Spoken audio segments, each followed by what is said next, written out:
आप ही आप सच कह रही हैं? बड़ी बेगम साहिबा राजी हो गई हैं? हाँ, अल्लाह का शुक्र है। फिर कब से आऊँ मैं काम पर आप ही? ठीक है, कल सुबह सुबह हवेली पहुँच जाऊँगी मैं आप ही। बहुत शुक्रिया आपका आप ही, बहुत शुक्रिया।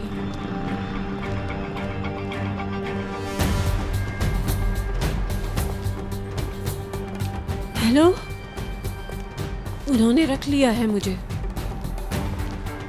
आप बिल्कुल परेशान ना हो, एक बार हवेली में चली जाऊं, फिर देखिएगा कैसे खबरें निकाल निकाल के आपको पहुंचाती हूँ। लेकिन आपको भी अपना वादा पूरा करना होगा, इसीलिए मैंने इस काम की जिम्मेदारी ली है।